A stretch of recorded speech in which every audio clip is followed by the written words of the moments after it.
Rickshaw नहीं चाहिए, हमें रिक्शा नहीं चाहिए, अब हमें हिस्सेदारी चाहिए।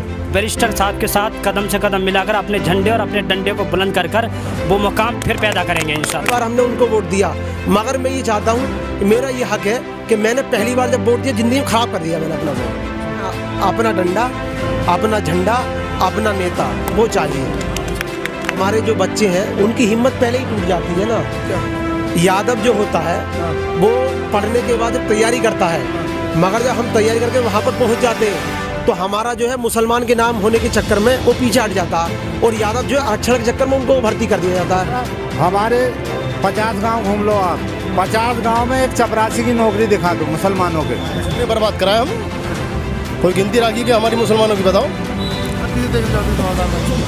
2022 में हम देखना चाहते हैं असदुद्दीन ओवैसी को। तो 100 सीटें काफ़ी हैं मठ में भेजने के लिए उनको, 100 सीट।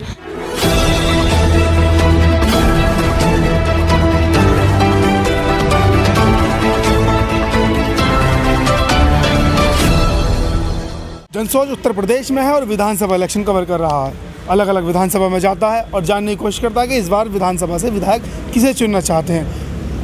कोई किसी को कहता है, कोई किसी को कहता है। फैसला तो 10 मार्च को ही होगा कि किसको बहुमत मिलेगा, यानी विधायक बन करके असेंबली में जाएगा। लेकिन उससे पहले हम लोगों की राय जानते हैं कि आखिर किसे वोट देंगे और किस मुद्दे पर आप उसको वोट देंगे जिसको भी आप चुनना चाहते हैं। तो आज हम विधानसभा कुंदरकी के अंदर है। कुंदरकी मुरादाबाद की विधानसभा सीट है जो कि इसका नंबर है 29 विधानसभा वासियों से हम पूछेंगे कि आखिर 2022 में आप किसे चुनने के लिए जा रहे हैं और किसे अपना असेंबली भेजेंगे और किससे अपनी उम्मीदें आप लगाए हुए हैं। आप सभी का, कुंदरकी वासियों का हमारे चैनल में जनसोच में स्वागत है। क्या नाम हुआ हजरत आपका? जुबैर आलम नाम है। जुबैर आलम आपका नाम है।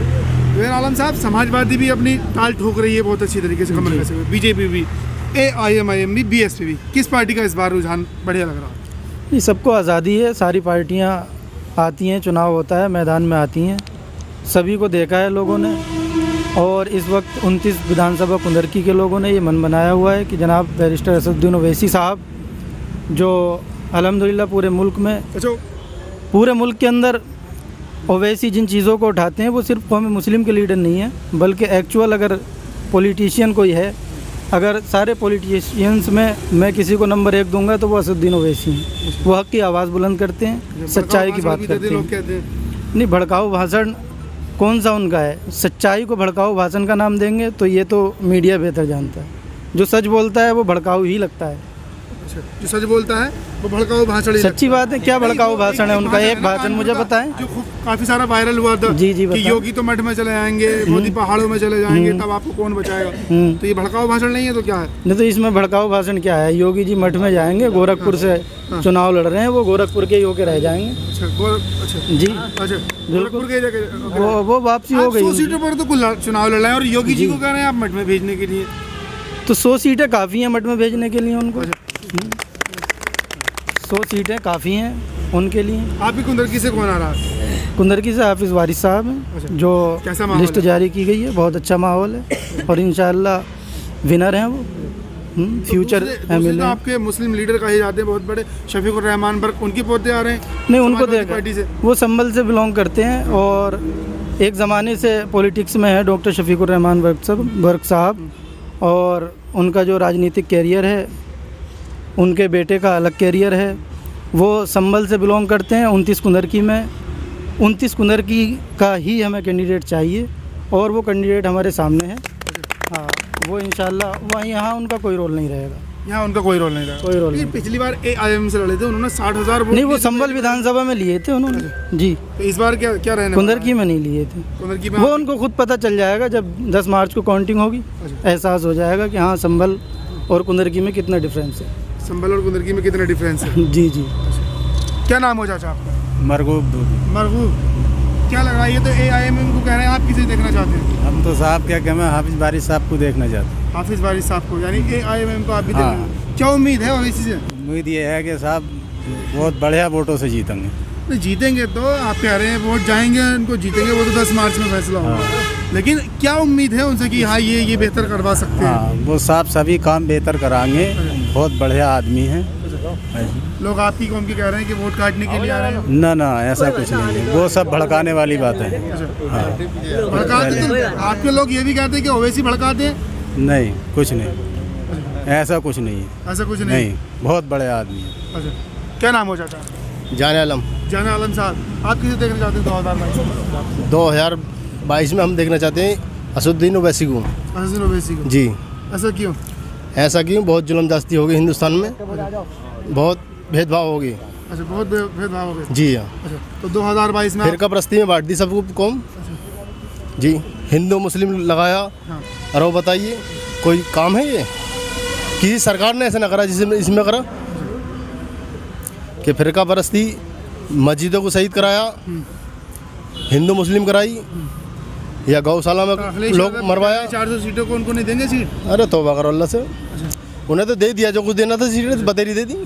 आज तक उन्हें तो लड़ाते हुए हैं हम, उन्होंने बर्बाद कराया हमें। कोई गिनती रखिए कि हमारी मुसलमानों की बताओ, कोई मुसलमानों का काम। समाजवादी पार्टी को नमाजवादी पार्टी कहा जाता है। अरे तौबा करो अल्लाह से, वो जो कर लिया अपना करेगा, उसके बाद में जो हो गया हो गया। जो हो गया वो जो गलती थी वो गलती कर ली हमने, बाकी इंशाल्लाह आज के बाद गलती ना होगी अब। क्या नाम हुआ आपका? मेरा नाम बाबू है। हमारी सीट से लगभग 5 बार विधायक हाजी अकबर हुसैन साहब भी रहे, हाजी रिजवान साहब भी रहे। इस कुनरकी के विकास में कहने का मतलब ये है, ना ही तो आज तक इसमें पढ़ाई के लिए कोई अस्पताल खुला दवाई के लिए, और ना पढ़ाई के लिए कोई स्कूल खुला। हम डींगरपुर क्षेत्र से रहते हैं, ऐसा भी नहीं हो सका जो कि डींगरपुर में एक हॉस्पिटल खुल जाता, 5 बेड का अस्पताल खुल जाता, जो उसमें कोई भी आदमी आता, अगर अपना बच्चा लेकर रात में आता है तो अगर कुत्ता काट ले, बंदर काट ले, उसमें भी इंजेक्शन लगवाना या तो सिविल लाइन मुरादाबाद जाना पड़ता, या फिर डींगरपुर से और कुनरकी तक का रास्ता 11 किलोमीटर का, तो वो इतना अड्डे गड्ढे हैं कि उस पर धान लगा सकते हो बरसात में। विकास तो वही ना। और आज तक किसी ने भी, बहुजन समाज पार्टी ने भी और समाजवादी पार्टी ने भी, 5 विधायक रह गए, किसी ने आज तक इस क्षेत्र का विकास नहीं करा। विकास के मसले AIMM को लोग कह रहे हैं, क्या वो विकास करवा पाएंगे? बिल्कुल कर पाएंगे। अच्छा, जो हमने आज तक इस बात को देख लिया, जो हमने सोच ये बना ली, जो कि हमने हमारे बाप दादा परदादा आज तक वोट देते हुए चले आए, जो किसी ने आज तक इस मुद्दा नहीं उठाया कि मुद्दा उठा लेते कि हमें रोजगार चाहिए, शिक्षा चाहिए, विकास चाहिए, रोजगार चाहिए, कुछ नहीं मिला हमें। अच्छा, हमारे 50 गांव घूम लो आप, 50 गांव में एक चपरासी की नौकरी दिखा दो मुसलमानों के। 50 गांव काबिल हो गए तभी तो मिलेगी ना नौकरी, ऐसे घर घर थोड़ी ना बांटी जाएगी। ग्रेजुएट हैं, पढ़े लिखे हैं, सब पढ़े लिखे हैं, किसी को चपरासी तक की नौकरी नहीं है।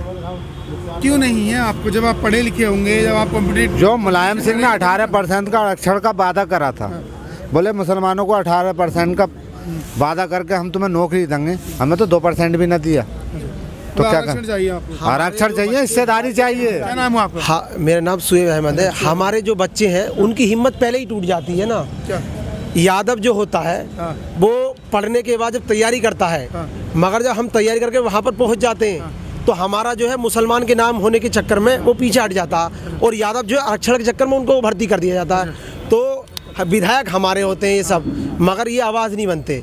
अब हमें अपना डंडा, अपना झंडा, अपना नेता वो चाहिए। अब हमें ये नहीं चलेगा, अगर डॉक्टर वर्ग मानते वो बहुत काबिल है, मगर आज तक पूरी लोकसभा के अंदर, पूरी लोकसभा के अंदर एक स्कूल बना दें, पूरी कुनरकी विधानसभा के अंदर एक अद्धा तो दिखा दें। हमें अब ना डर के बुनियाद पर वोट देना है, हमें शिक्षा के बुनियाद पर वोट देना है। जो हमारे बारे में शिक्षा की बात करेगा हम उसको वोट देंगे। अब हमें डर से नहीं देना कि भाई हमारे बाप दादाओं ने वोट डाल लिए, अब हम जो है उम्मीद की बुनियाद पर वोट देंगे। अब हम जो है जो हमारे हक और हुकूक की बात करेगा हम उसके लिए वोट करेंगे। अभी जब NRC का जब मसला हुआ तो डॉक्टर वर्ग साहब जो थे चाहते कि हमने उनको वोट दिया था, हकीकत में पहली बार हमने उनको वोट दिया, मगर मैं ये चाहता हूँ कि मेरा ये हक है कि मैंने पहली बार जब वोट दिया ज़िंदगी में ख़राब कर दिया मैंने अपना वोट। हाँ, बिल्कुल ख़राब कर दिया मैंने। मुस्लिमों के बहुत बड़े नेता कहे जाते हैं। नेता कहने में और करने में फ़र्क होता है ना। नेता हमारा वो होगा जो हमारे हक में काम करेगा। नेता तो आजम खां भी थे, मुस्लिमों के नेता तो आजम खां भी थे। बकरी चोर, भैंस चोर, किताब चोर, ये केस में आज तक मुलायम सिंह ने किसी दिन एक्शन उठाया कि आजम खां को जो आरोप लगेंगे वही तो होगा ना। तो क्या बकरी चोर, भैंस चोर? कोई मर्डर केस है, आजम खान साहब पे मर्डर केस है, चोर होगा, बकरी चोर होगा, मुर्गी चोर होगा, वो मुर्गी चोर है जो कि आजम खान साहब चाहे तो 50 मुर्गी 50 सब चीज को खिला देंगे। वो मामला कोर्ट के अंदर है कोर्ट के अंदर है ना, वो कोर्ट फैसला करेगा। अगर अखिलेश सिंह अब्दुल्ला आजम बाहर आ गए, उन्होंने आपको जमानत दी। अखिलेश सिंह और उनके परिवार का कोई नहीं पकड़ा गया, सारी बकरी चोर भैंस चोर आजम खान साहब के उसमें है जी। सब आएंगे। 750 साल हुकूमत करने वाली कौम को इस तरह बदहाल कर दिया, सोचने की बात है। 70 साल से हमें लूटा गया और छल किया गया हमारे साथ। आज वक्त आया है कि हम अपने बैरिस्टर के साथ कदम से कदम। बिरयानी भी तो आपने खाई थी। बिरयानी कुछ नहीं, वो अफ्तार पार्टी होती है, वो टाइम गया, वो वक्त गया, वो वक्त नहीं है। 70 साल से हमें इस्तेमाल किया गया और खूब सुनाया गया। अब बोलने का वक्त है, सुनाने का वक्त है। 70 साल से सुनते आए, अब सुनाएंगे हम। अब जो है हमें वो बिरयानी नहीं चाहिए, अब हमें शिक्षा चाहिए। अब हमें बिरयानी नहीं चाहिए, अब हमें हॉस्पिटल चाहिए। हर गांव के अंदर हमें जो है खेलने के लिए स्टेडियम चाहिए, बिरयानी नहीं चाहिए, हमें प्याला नहीं चाहिए। अब वो जो है हमारा जो वोट होगा वो शिक्षा के ऊपर जाएगा, जो हमारे लिए शिक्षा की हिस्सेदारी चाहिए। आप 750 साल हुकूमत करने वाली कौम को आज इतने बदहाल कर दिया गया। इंशाल्लाह ये वक्त आया है बैरिस्टर साहब के साथ कदम से कदम मिलाकर अपने झंडे और अपने डंडे को बुलंद कर वो मकाम फिर पैदा करेंगे इंशाल्लाह। वो मकाम फिर पैदा करेंगे। कितने वोट से जिता रहे हैं? कुंदरकी से देख लेना, क्योंकि बहुत भारी बहुमत से जीत कर जाएंगे हम, बहुत भारी बहुमत से। आप ये दिखाना, सर्वे कर लेना, उसके बाद बता देना। देख लेंगे और गाँवों में भी घूमेंगे और देखेंगे कैसा माहौल है। फिलहाल कुंदरकी में ही है, कुंदरकी के लोग क्या कह रहे हैं और किस तरीके से जो अब नए प्रत्याशी हैं ज़ियाउर रहमान उनसे नाराज़ हैं। ये कहते हैं कि उनकी जो कमियां वो बता रहे हैं कि दादा उनके सांसद हैं, कोई भी उन्होंने काम नहीं करवाया, चैलेंज कर रहे हैं। अब देखने वाली बात तो 2022 की 10 मार्च को होगी कि रिजल्ट के नतीजे क्या आते हैं, कि जो ये लोग कहते हैं वो है या फिर कुछ और नतीजे आते हैं। क्या कुछ आपकी राय बन रही है, हमें कमेंट बॉक्स में ज़रूर बताएं और वीडियो को ज़्यादा से ज़्यादा शेयर करें। चैनल को सब्सक्राइब करना ना भूलें। शुक्रिया।